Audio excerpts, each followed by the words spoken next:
Hey, Moan. Hey, DK. See, I like the initial "Hey, Moan." It's not "Hey, Moan." It doesn't come with anything asked at the end. It's just "Hey, Moan." It is. That was real solid right there. It was a nice little entrance way right there. Nice little entrance. Hey, Moan, DK. I'm cool with that. The real entrance comes from our friend Rochelle, who gets the first word today with her "Hey, Steelers fam." It's funny. A lot of people who come into this show when it's live, they sometimes don't even pay any attention to us. Do you notice that? They're like No. talking to each other. And that's what's happening right there, DK. Look at Casey. Hey, Rochelle. Yo. Yeah. Yeah. Hey, Brian, let the people talk, man. Chatty group tonight. You're right. We are. That's right. That's right. That's okay. Barbara has to show up, everybody. What's up, Foster family? What's going on, baby? We in here, man. A day closer to a game. We actually got a meaningful Thursday night game, DK. Listeners, like seriously. Francesca wants to know how many members we have now. We'll compute that. But first, there's business to be taken care of. There is, DK. That means starting the show. Is that it? Say hi.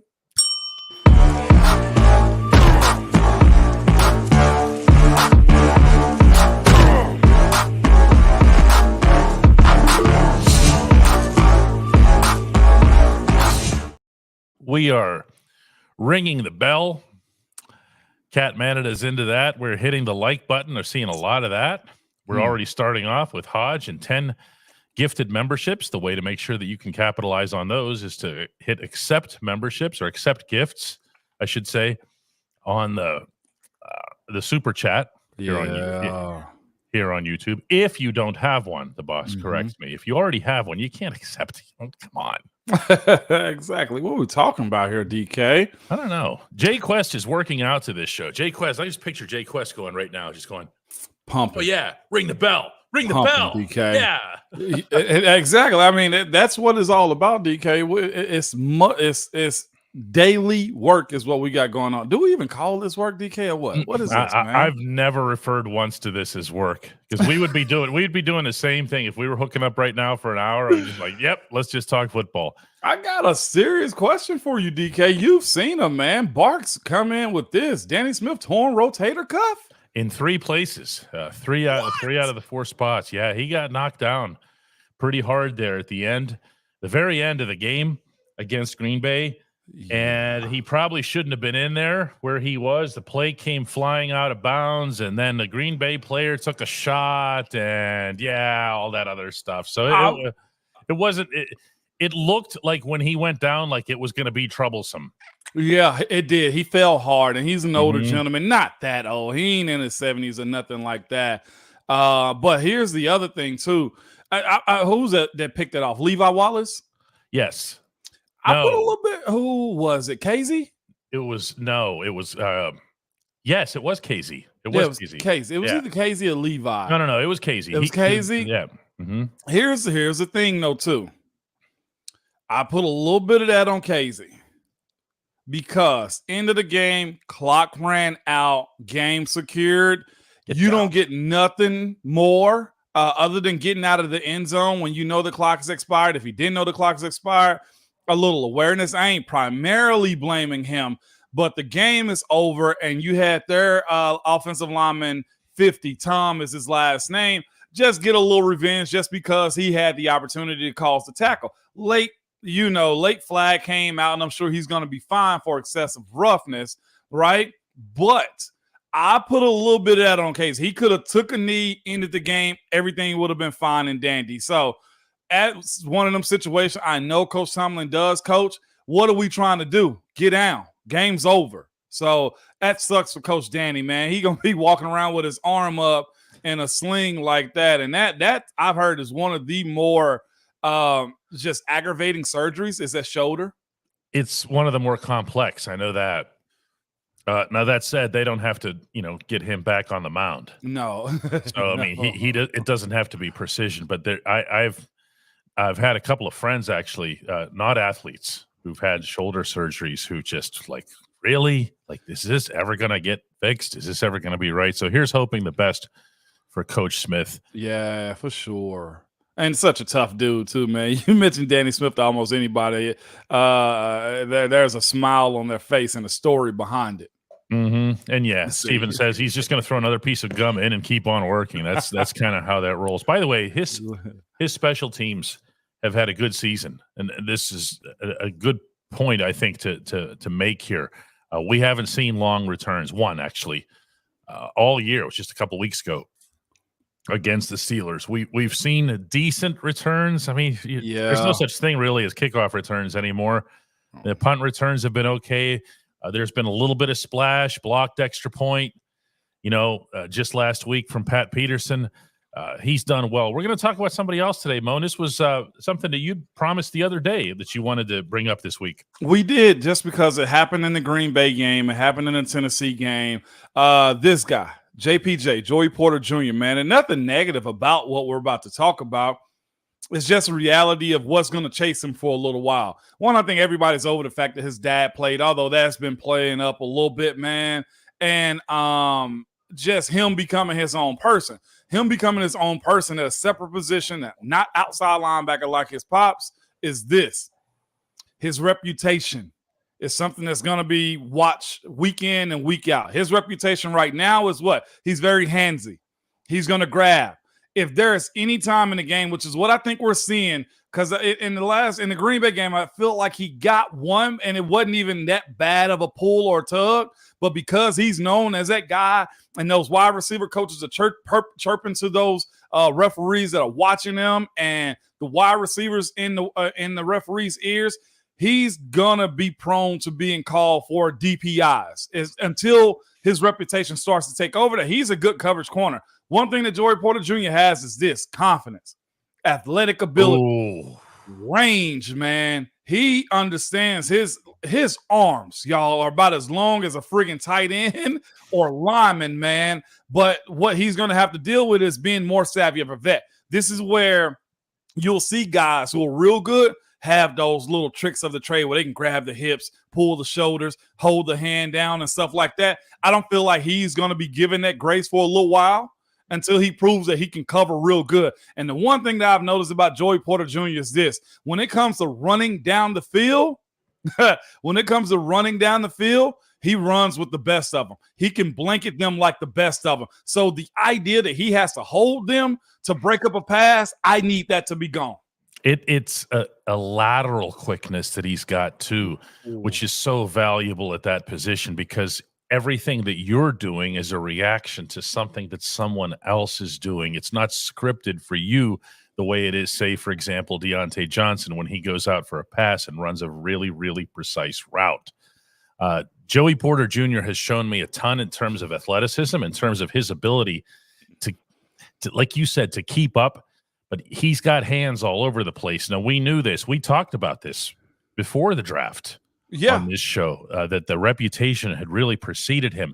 The question that I have for you, Moan, as an 11-year NFL guard who was in constant communication with the officials, and I understand it's a different type of officiating too. That's something that I think people just think of officials as just a bunch of people wearing stripes. No. There's people who are assigned to watch the holding. There's people who are assigned to watch the secondary. It's more specialized than I think what people realize.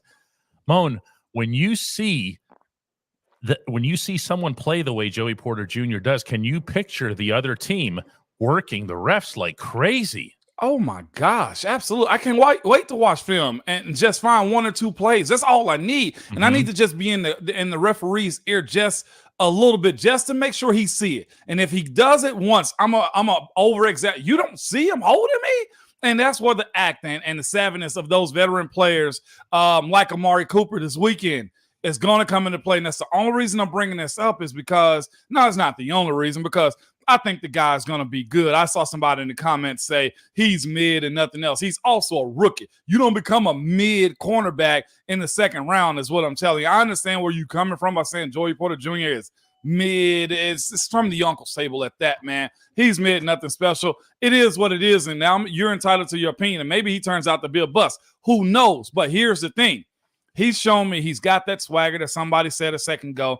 Alan Dennison says man confidence is what he has. He's shown even if you believe PFF or whoever else that grades this next gen stats, he knows how to run with guys. And his stat line said that he's good enough to be one of those upper echelon corners in the league if he continues to grow, if he continues to play the game, if he continues to understand how wide receivers are going to attack him. Amari Cooper this weekend is just as big as he is. It's going to be physical. I expect Amari Cooper to be a guy that flails a little bit more on Sunday and tries to show that, look, he can't guard me. He's holding me. Mm-hmm. And that's where I'm telling you, the more and more he gets better with his hands. And I don't know if we've seen a corner in Pittsburgh play the sideline the way he does. When he knows he got a guy on the sideline, he just runs and presses him out even more. And maybe that's just basic cornerback stuff. But DK, I don't remember how many times we've seen this type of play in Pittsburgh to where you're saying, even if he's mid, as our brother just said a second ago, it's something to grow on. He's got progression for sure ahead of him here. Bob Schreiner, who never ceases to amaze, says Joey Porter Jr.'s tackling starts with the hands and ends with the wrists. His tackling has a long way to go, and there's no way we're going to get through a whole segment on Porter without at least casually mentioning that. But I can also see a situation here. Look, everybody loves him right now. Mm-hmm. He's Joey Porter's kid. Yeah. Okay. He's got some fun to him. He's got some attitude to him. As soon as he goes out there, you can line him up against the other team's top wide receiver and feel good about it. I also can see a situation where that turns like this. I do too. As soon as he's getting flagged and the football is being moved down the field on a regular basis. You follow me here? Yes. And now is the time to make sure that that's under wraps. It is. And Barks, you're right. He goes, we're early on the Hey Mon, screw it, DK, okay? But this is a good one because we're on this one. Barks goes, hey Mon, since we're on the topic of players getting reputation of chirping back to refs, meaning politicking. That's what we'll call it, DK. It's chirping back to refs, and politicking is what you're doing to sway calls.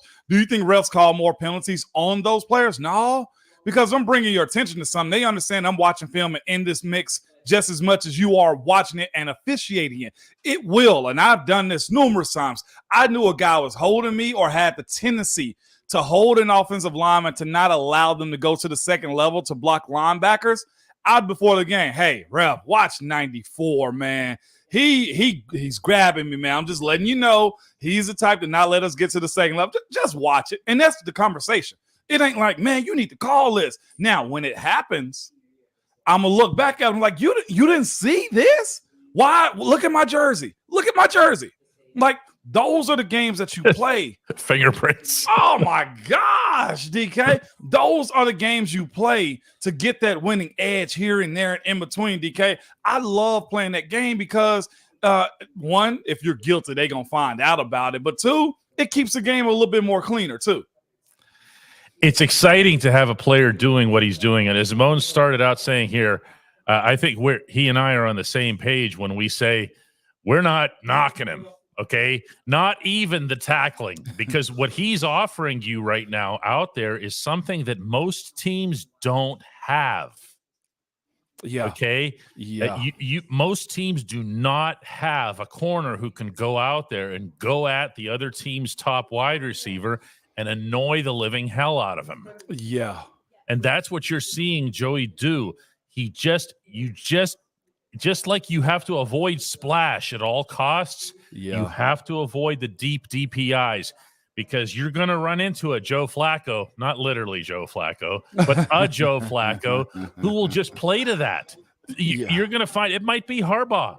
It might be Harbaugh at season's end where he just says, John Harbaugh, where he's just, look, I know this kid's going to grab my guy the whole way down the field. We're going to have our guys take a spill, and we're going to have 40 yards every time we drop back. No doubt about it. And shout out to you too, Robert. Robert's like, Ramon, breathe a little bit. I got to on this topic because when we're talking ball and stuff like that, man, that really gets me going. And I'm excited for what Joey Porter Jr. is going to turn into. And y'all know this to be true too. The ability of his, because of him born into this NFL alumni, the pressure on him also should be able to seek out guys, always be above board, always be a guy that's making sure that he's a pro at all times. Watching all the things that he do, to me, I feel like he will be on a trajectory to be more successful than anybody else in that situation. And of course, playing in the same city that your dad played in. I mean, if you're looking for motivation to carve out your own path as a pro, whether you have a bad rookie year or it's mid or it's damn good, guess what? The next year is the steps I'm looking forward to him taking. Pittsburgh got a very sizey cornerback that knows how to run and has small item things that he has to work on as far as technique. DK, what do coaches want to do at all time? They want to coach. And coaching technique and having it real off season. Oh, they welcome that. Yeah, they welcome that. Wait for that. Mm-hmm. They'll embrace it. His floor is almost as better than any other rookie corner floor we've had in over a decade. Floor is the perfect term for this young man. Rochelle Barnes never lets us down here. Gifted 50 piece memberships here, and that's why you've been seeing a lot of comments go up here just praising Rochelle. If you want to become one of these members, you can do that by just hitting accept gifts. And the boss points out here that we are, since someone asked earlier, we are at 1851, Moan. I know. Remember the goal was 2,000 by season's end? Yeah. They haven't even played 10 games yet. What is this? What the heck? It's misspelled. It's spelled right, DK. Oh, no. I can't stand it. How did that happen? How did you get got like that, DK? Oh, I know how I got. Hey, I see some troll behind the scenes over there just giggling right now, DK. That's funny, though. That's good. The thing is, though, it still didn't fix my keyboard. It did not. No, it did not. I don't know what's going on. Robert, I saw that. You're right. I get caught up in these moments we have on this show, man, which is fun. But DK, you finally got a backwards cap that says dog on it. Oh, you're wrong.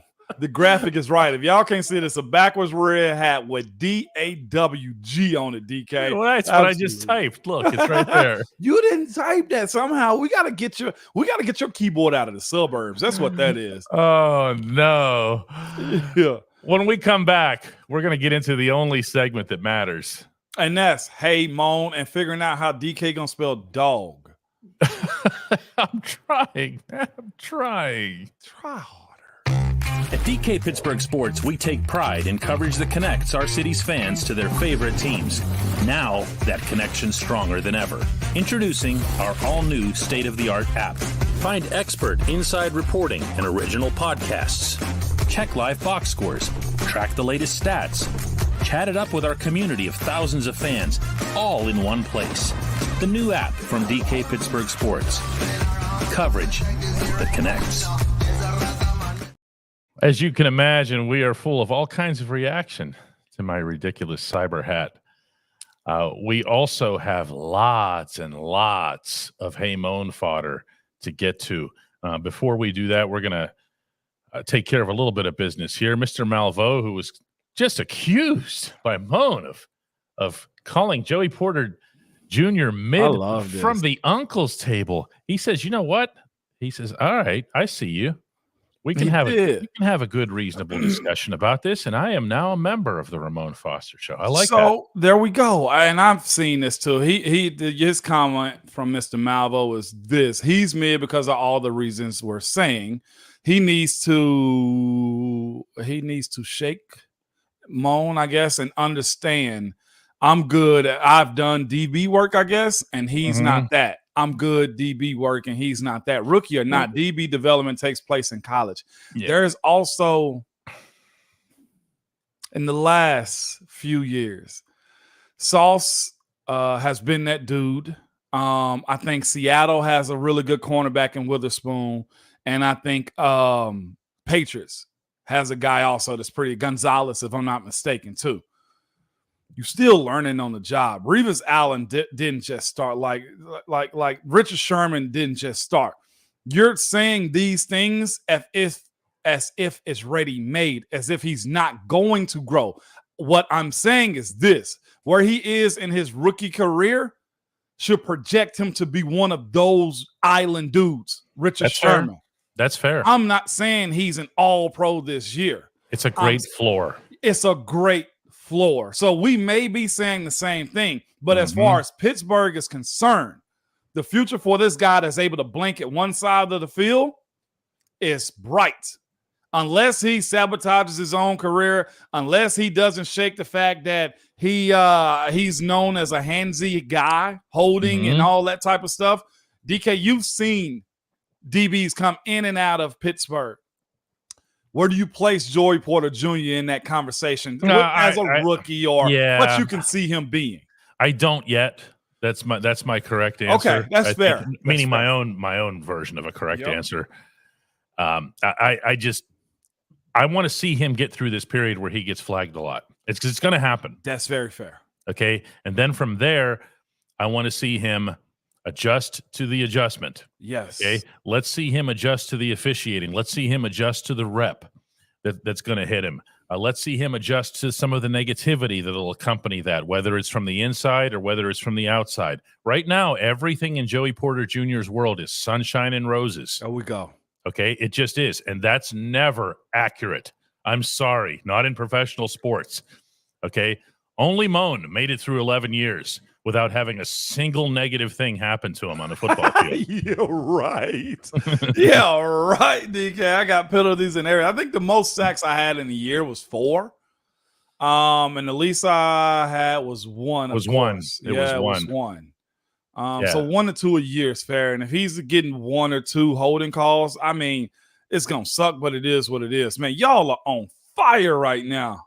Yeah, I mean, it goes from, Kerry Russell comes in with 1 gift. That's appreciated. Okay, it is across the board. And we say that all the time. We appreciate everybody from 1 to Rochelle. Okay, that's how it goes here. Because the barber came in with 5. We have here Hodge comes in with 10, Daniel Pike with 20, and of course Rochelle coming through in a big way as ever.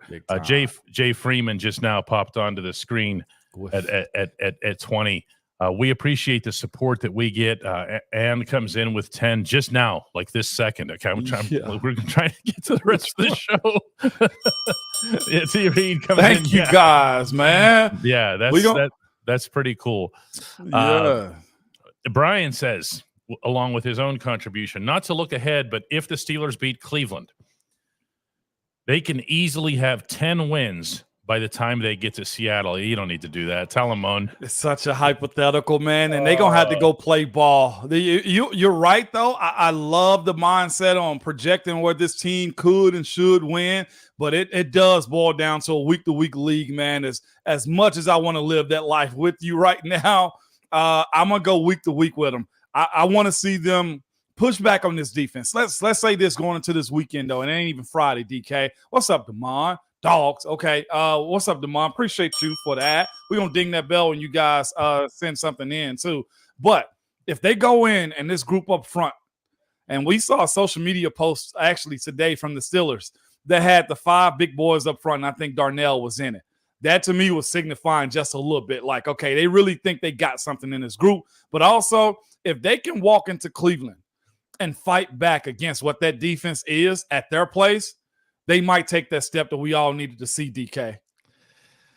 The boss informs that with this crazy wave that we just had here of contributions, that once all of the gifts are actually accepted, we'll be over 2,000. So now the onus here goes to the people who haven't yet accepted them. So if you don't see, that your name is up there in green on a super chat or whatever, don't be bashful. Go get it. That's how they started too. The people who are making contributions, most of them started by accepting a gift from somebody. So go ahead in and do that. And yes, as she points out here, oh my God, thank you all. That's absolutely incredible and not at all expected on this particular day here. Jim Fairfield, great point here. Isn't it nice to have several impact rookies to talk about? It's kind of cool, ain't it, DK? It is. And you know who else got called out in a positive way by the head coach this week? Ooh. Keanu Benton. I figured that's where you was headed. Because he's your dude. And you've been on the Keanu. No, you weren't on the Keanu Benton trade. You were in the front. You were chugging the locomotive. I was. DK. Way back in the summertime. I was throwing coals inside of that fire. That's what I was doing.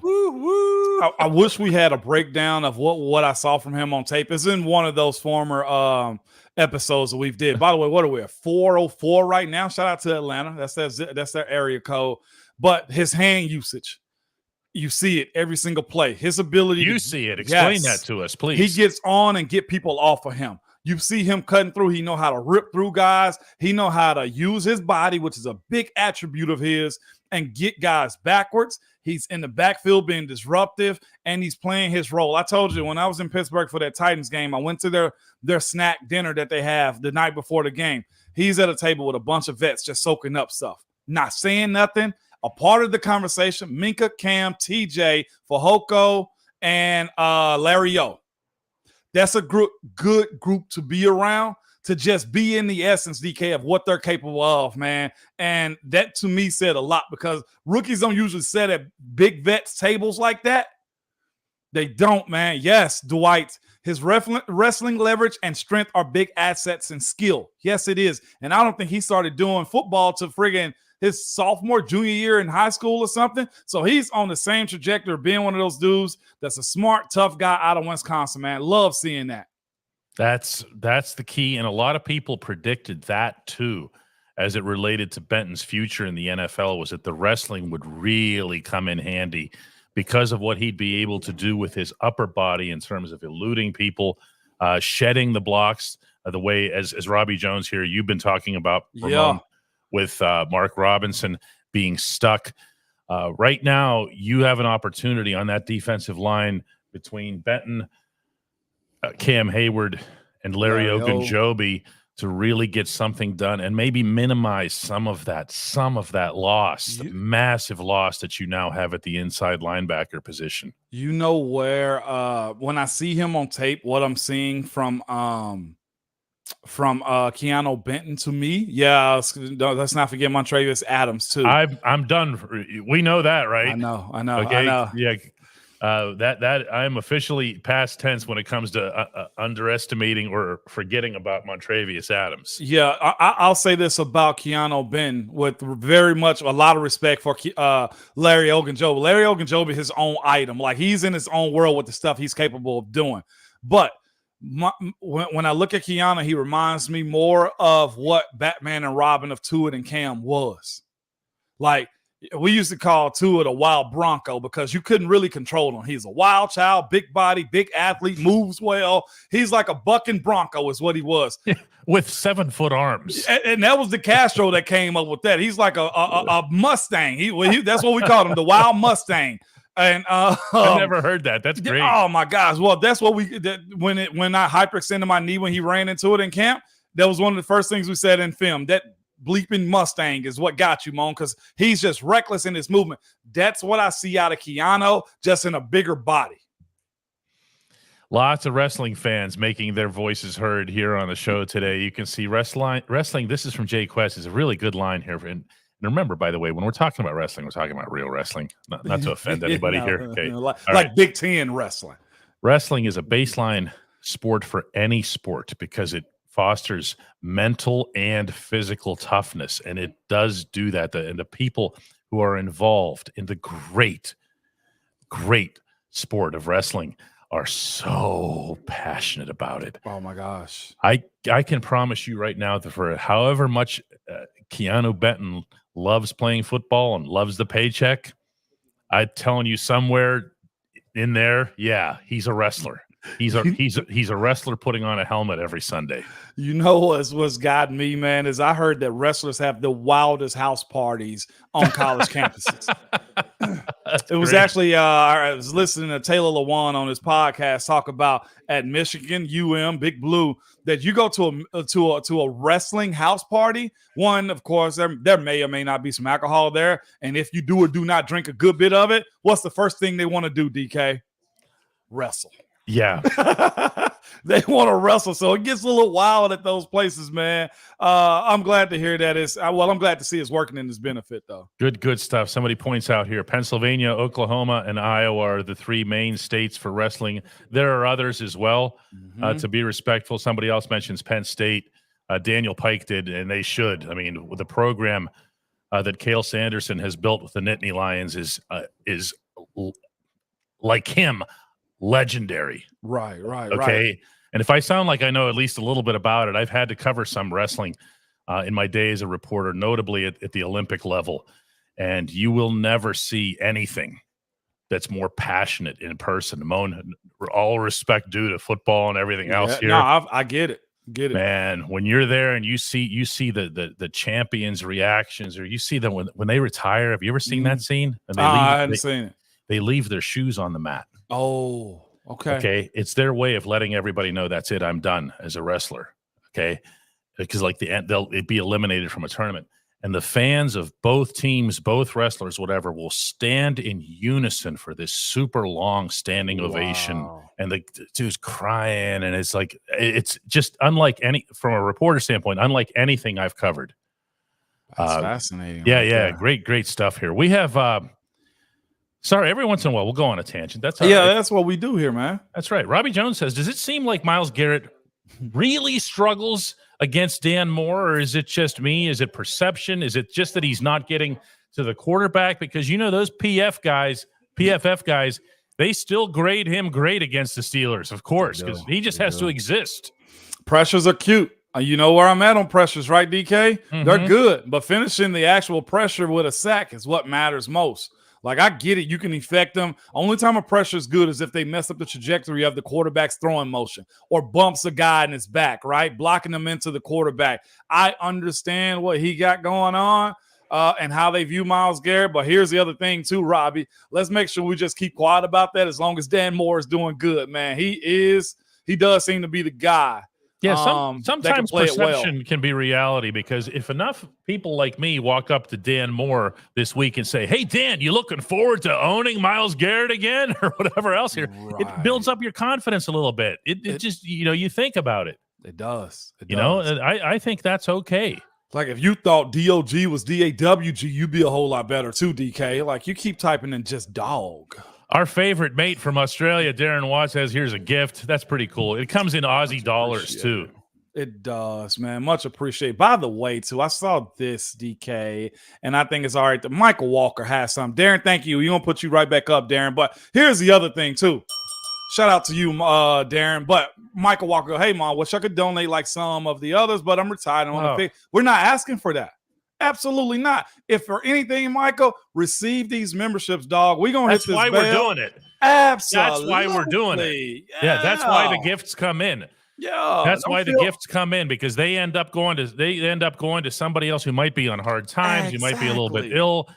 We've had those cases for sure. Yes, we have. And if you feeling a little ill, this group gonna make sure you feel better each and every time you up in here, Mike. Sons of Liberty says, hey, Moan, why do the Steelers force routes outside the numbers all the time? Isn't that the hardest throw for a quarterback to make? Not really, because look at where the hashes are too. The hash are a little bit towards the middle of the field each and every time. I think it's fair. You playing in NFL, you need to have an NFL arm. Those guys do. And the reality of it is, it's the idea that you get the wide receivers the ball in space, give it to them quick on the sideline, let them make a play.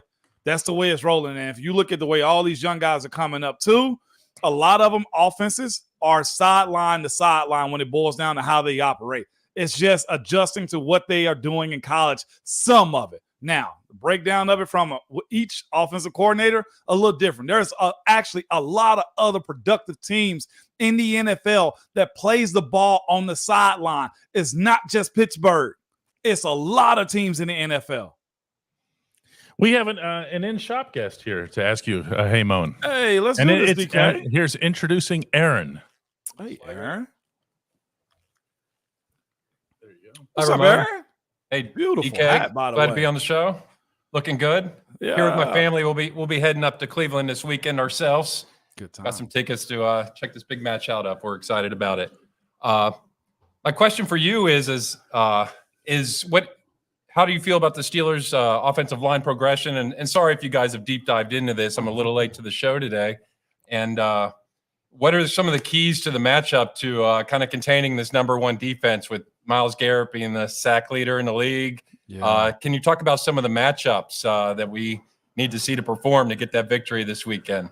Great question, Aaron, and great test. This is where I stand with these guys, man. In the last 2 weeks, they've shown that they can play together. They've shown a little edge and attitude, too, and they've shown that production on the ground is something that they're capable of. This weekend, going to Cleveland, on the road, handling the crowd, dealing with Myles Garrett and gang, everything that's involved in it. This group in Cleveland is going to be looking for some get back. This will probably be one of those knockdown, slobber, knocker fights, right? It's going to be that. You injured, Nick Chubb, accidental. They're going to run with that. It's just going to be that. This group this weekend has one task to me, except aside from all the regular game plan, knowing your play, snap, count, trying to be clean, nothing dirty, right? They got one major task. Fight. Literally fight. Don't let them bully you. Absolutely cannot bully you this weekend because they're going to be driving. Myles Garrett is going to be over. Mason Cole doing that little sideline to side. This is one of those games, me as a player, I'd go dark. You're not going to see, feel, hear anything except for a bunch of pads and a bunch of, hey, they think they can bully us. They think they owe us a dub. It's going to be a lot of us versus them this week. That's their only goal to me. If they come out of that game and we just so happen to lose, and sorry for going on this one, but we just so happen to lose. But this group punches back, keeps them steady, and don't look like a bunch of amateurs out there. This group is going to take another step in the right direction, period. Good talk, Ramon. Like to hear that from a guy who's been down in the trenches. It's that type of week. Am I fired yet? Yeah, you are. I'm All real. He got me going more than you did today. You fired. That's it, man. I'm out of here. I'm just going to go right about hockey tonight. Oh, wait, I'm doing that anyway. Yeah. Oh, yeah. That's what you got to do, man. I'm going to watch this Baltimore game, man. But he asked a question, what this O-line supposed to do, DK? You know those weeks that we've had, just to catch you up on what I talked about. They got one goal. Fight. Mm-hmm. Ain't no other way around it, right? Yep, that's it. We had a couple of good questions that came in here. This one's terrific from Colin, who says, "Hey, Moan, does it hurt Broderick Jones's growth at left tackle at all by playing him so much at right tackle? Because do the Steelers still perceive him as being the future left tackle?" You know who else did this? Orlando Brown Jr. Oh. He turned out to be all right at left tackle, too. Got a Super Bowl with Kansas City. I think Pittsburgh is going to keep Broderick Jones. And eventually, if possible, he's going to move over to the left side. But here's the thing that I have to ask you guys. If Dan Moore plays well enough, right, or it goes well for him the rest of the year, and we don't hear his name, which means he had a good season with Isaac, right? Mm-hmm. I'd much rather keep it the same because it's just as valuable, DK, to have him as a right tackle. Right tackles are still getting, man, I think some are touching $20+ million a year. He's still going to get paid. He's still going to get This isn't going to be one of those cases where you're taking money off of him. It's take one for the team. It ain't the same no more. It's not. No. Appreciate you, Nick.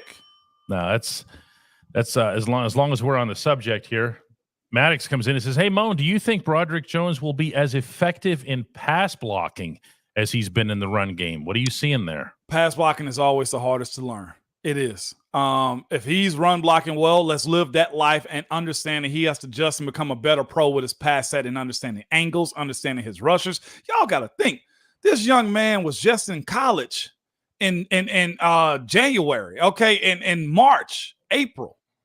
He's just now becoming a pro. That's why we got to be slow to go with what's happening with these rookies, Joey Porter Jr., Keanu, all these young guys, man. Darwin has a question. I'm going to jump on this one. He says, "Why was Darius Rush inactive and Levi Wallace not? He's our worst corner." Levi wouldn't have been the odd man out in that event anyway, but Darius Rush was inactive, according to Darius Rush, because the coaching staff saw something that they didn't like that Green Bay was going to do that they didn't feel worked toward his skill set. You can judge that however you want. I'm just sharing. Rob says, Hey, Moan, with Pat Fryermuth being back, I'm thinking our offense will be rolling in the 12 personnel. Darnell Washington will soon have his breakout game. What do you do there, by the way? You have them both on the field? You can. How? Absolutely. How? No meaning for you. What would be your way? For matchup personnel, we already know Darnell Washington's more of a primary blocker right now anyway. So if it's one of those and you're trying to do a strong play action, hit him down the middle or get a down the field ball, I see absolutely nothing wrong with that. An RPO would be awesome in those moments where Darnell is out there and he can help move the line of scrimmage. He's been a big asset on the end of the line too, by the way, Darnell Washington. I saw somebody also ask a question in passing, do I see him transition to a tackle? I don't know if Pat Myers, is in his wheelhouse of teaching a college tight end how to play tackle the same way Munch did with Alejandro. I don't think Darnell's ever played O-line. That's a tough ask. Only in his head.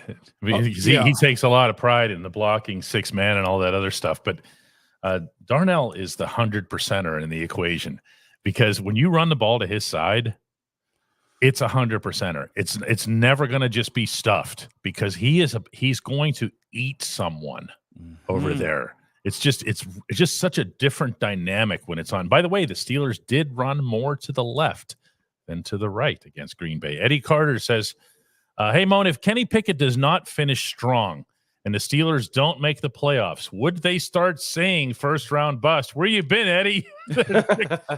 They're not waiting on you, man. It was somebody, young Clausen, Jimmy Clausen. Carolina drafted him in the second or third round, and he was a franchise quarterback. Okay, I know a second, third rounder, and Jimmy was having a good season in Carolina, decent season in Carolina. You know what they did the next year? Drafted Cam Newton. This is a what have you done for me league. It always will be, Eddie. So if he doesn't finish strong, I think you're going to give him a little bit more grace. The coaches will. It's just the Pittsburgh way. But don't think for 1 second anybody's job is safe. You've had 2 guys in Pittsburgh since I was there not have their 5th-year option pick up. 3 of them. Heck, well, no, not Ziggy. But you had Terrell Edmonds, Devin Bush, Artie Burns. Heck, and there's probably 1 or 2 more that I'm missing that didn't get their 5th-year option picked up. This is a good one here too from Justin Keenan, who says, hey, Moan, when did winning become a negative narrative? I understand the lack of postseason wins, meaning over the past few years under Mike Tomlin, but aren't we supposed to win in the regular season to give us at least a chance to get to the postseason? This is a really good point to bring up. I had a conversation with Chandon Sullivan, the nickel corner, on this subject, and he said, listen, as long as we're legitimately progressing, as long as we're getting better beneath this, to be able to do it under, the cover or the blanket of a bunch of wins, that's a perfect scenario. It is. Justin, be careful, man, because people are going to twist that question into saying that we need more playoff wins than we do. That's just what it is. But winning is never never negative. Here's the issue, Just. People are looking at other teams through these glasses, and they're not being realistic with themselves about what actually needs to happen. Winning is the precedent for what's to follow after that. Yes, they do have to win deeper into the playoffs. Yes, I love for it to look a little bit more prettier. That's the issue. You're seeing Miami be fancy and New England be fancy, and this team put up 40 points, and your team can't put up 400 yards of offense, but you're getting dubs. Again, you're seeing right now point totals are down in the NFL. Red zone efficiency for defenses is up for defenses, meaning they're stopping guys, right? More and more. I think Pittsburgh's on to something. This defense is always up front, and the reason this team is winning, the offense has to catch up or get put on somebody else's coordinator, meaning you fire somebody, or Kenny or somebody else is at your quarterback position. All it is they want a little sexiness to the way you win, and winning is always positive to me. Jim Montgomery wants to know if Broderick Jones gave me any rushing number for this week. I'm not going to do that to him 2 weeks in a row. I need that, DK. I need that, man. Well, maybe I'll give it a shot tomorrow. But I don't like to put somebody on the spot then, because what if he says, just to have fun, if he says 250, I mean, then that ends up being bulletin board material. Yeah. And then it's just not the same thing. Because that goes personally to Cleveland. Nah, don't put him in that position, DK. You're right. Don't put him in that position. Yeah, it's just that would be on me. That wouldn't be on him. And we can't do that type of journalism, DK. No. Harold asks a wonderful general question here of you. Says, hey, Moan, how long does it take for a player to feel like part of the team? That could mean either different things for a rookie or for like a Pat Peterson coming in, a guy who might be, a Canton candidate, but he was still coming into a completely new environment. Inside of that locker room, man, not long, but there's also different phases of it too. OTA's mini camp in the summer, you're all a part of the team because everybody's got their hand in the pile and nobody's being judged really. Training camp hits a little different. Whereas you do certain things to prove yourself. And then during the season, it for new guys coming in, make a play. As soon as you make a play, you're a part of it. There's different phases of which part of the team are you, because a dude that only lasted through training camp, I don't know if he necessarily feels it, although you don't feel like an outsider. Like when you get those two numbers on the front of your helmet, that's when it really sets in for you because you're part of the 53. Yeah, if you're in Latrobe collecting autographs while you're there, meaning as a player, enjoy your time. Yeah, you know what I mean? You'll have had your souvenir for having been in an NFL training camp. Jay Freeman asks about the name of the actual store so he can find it online. There's a couple of different ways to answer that. One, the actual store, the thing that I'm in, is at 224 Fifth Avenue, right downtown. We're open Tuesday through Saturday, 12 to 6. Online, if you're looking at the Ramon merch, you find that right here at dkps.net/Ramon shop. By the way, when you see those all lowercase letters, you actually have to make them all lowercase. I have found that out. It's so lame. But otherwise, it'll just give you like this 404. But it's dkps.net/Ramon shop with just one S there in the middle. That's the place to go to find the T-shirts, the mugs, what else, Moan? Stickers, anything with us on it, hoodies, shirts, everything. Yep. I have all of them. So do you. And I appreciate that too. So does your brother. Yes, he does. Yes, he does, my brethren. Speaking of our brothers here, Jacob's in tow today, and he says, hey, Moan, which side needs to be the bullies this week, the O-line or the D-line? I feel like the O-line needs to go there to Cleveland and plant a flag. Which one for you? The answer is both, and the one with the biggest. It is. Yeah. Sorry, I'm going to give you an answer, but the answer is both because the O-line of ours has the biggest test. But I'll say this too. Cam and the boys need to return the favor. They need to make DTR spin. They do. They need to make him errantly throw balls in the air for interceptions and throw balls into the ground and get after them. The same thing. And I'll say this too. That big right tackle that they have, I thought he had a decent game against TJ. I'll say that not decent. I think TJ had a hell of a game last time though against him. But here's what I say. Run around him. Make him spin in circles. He is a big human. You know what you do with big humans, DK? You run around them like little mice on elephants. You make them spin in circles, man. I'm looking forward to havoc being caused by this group and stuff that run, because that's the only way a backup feels comfortable playing quarterback is if he's got a run game. Chaotic says, hey, Moan and DK, do you think that Pat Freiermuth should take, or maybe Minka Fitzpatrick should take another week so that they can be okay going forward? Moan, please answer that one on your head coach's behalf. If he's available, then he's out there. They don't overthink this stuff. They don't. And here's the other thing too, Chaotic. When it boils down to who's healthy during the season, after training camp, nobody really is. Unless you got a real life injury, which seems like Minka is, and he's not just hurt, then you essentially go out there. And for anybody who doesn't know, Pat Freiermuth has been a full participant in practice. Minka has not practiced at all. By all accounts, Trenton Thompson is going to be starting at safety. And yeah, I know. Go ahead and look him up because I didn't know either. Alongside DeMonte Casey, and maybe it's a good thing that it's a third-string quarterback on the other side here. Maddox wants to know on that note, Amon, will Trenton Thompson be ready Sunday? Trenton Thompson's no, of course not. No, That's the answer.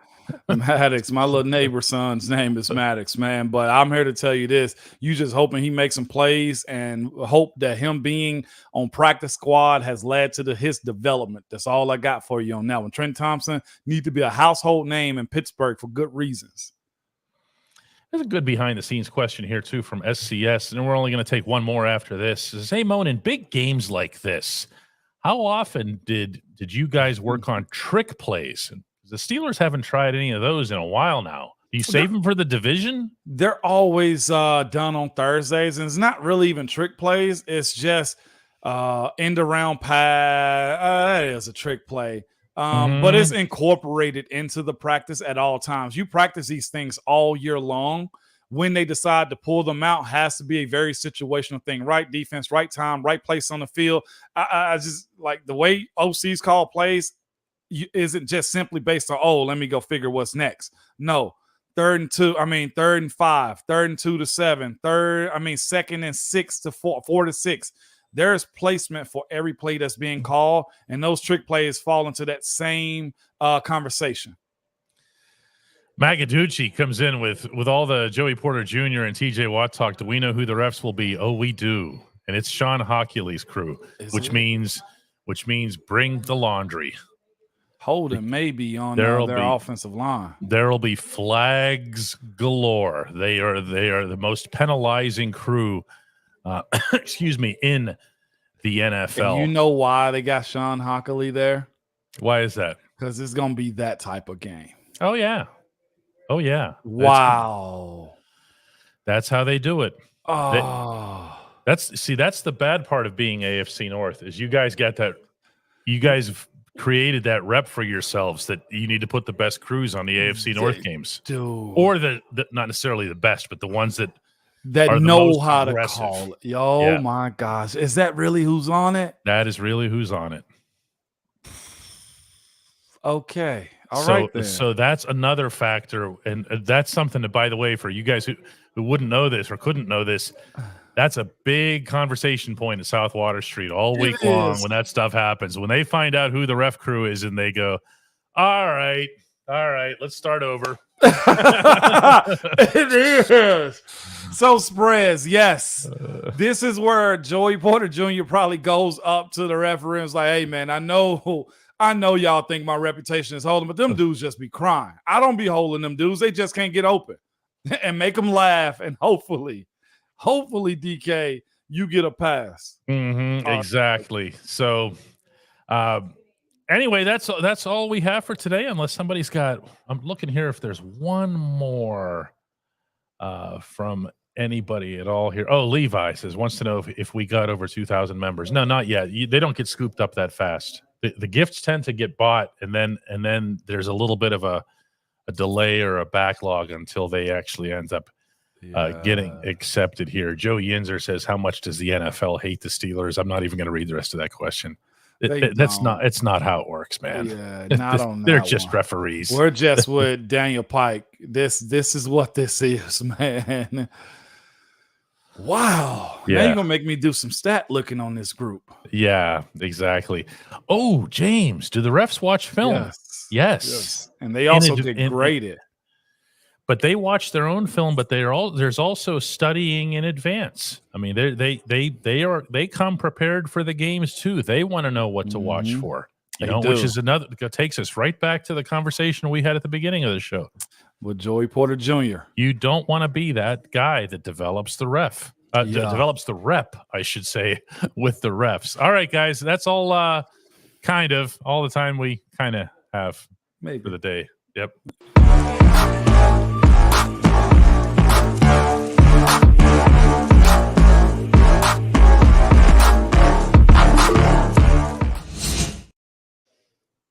It's been a while since I put these on. It sure has. It's been a while, DK. It sure has. I'm hoping we can all put on sunglasses this weekend and be cool while watching this game. I wish I could live tweet during it, but I'll be working Sunday also in Jacksonville. So be cool and let's watch these guys get this job done. Boy, if they get a road win in Cleveland, that's going to be big. Well, I mean, I think you're going to start getting to the point, Moan, where you're looking at this team and you're saying, okay, I mean, it's not cute anymore. When you're 7-3, that's legit. Okay. Yeah. That was like the discussion. Remember, was it the pandemic year when the Steelers started 11-0? Oh, 11-0. Yeah. And everybody's like, they stink. Worst 11-0 team ever. Now, granted, it got a little tougher after that. It did. Okay. But it wasn't. It's not like it's built on nothing, especially if you're getting better beneath the surface. Yeah. Damon, I see that. I don't know. I've never known that. They just tell us usually. He asks a question, how do you know in advance who the crew is going to be? Oh, it shows up on the press materials. That's how. Okay. Yeah, and we get the press materials. We press types get them on Wednesday, or either Tuesday or Wednesday, depending on the team. And so it's listed right there on the. It's actually what it's called specifically is a flip card. Flip card, yeah. Yeah, you know why it's a flip card? Because you flip it over and backwards. We have very little room in press boxes, but they've called them this forever. So when you have one side, you have this one team on one side, the other on the other. You flip it. Yep. So you fold it like this. Mm-hmm. So it's still to this day called a flip card, and it's still printed out the exact same way. So to everybody who came in with gifts and memberships and everything else, thank you so much. From one to Rochelle, as DK said. From one to Rochelle, and also all points in between. All points in between. Yeah. Thank you all for that, man. Beautiful. All right, guys, we're going to do one tomorrow. We're going to look ahead more specifically to the game. We're going to get Ramon's prediction, Rapid Fire Friday, the whole deal. Yeah, let's tomorrow's going to be a fun day, man. It's the weekend. It's Friday. Love it. Peace, good people. Mm-hmm.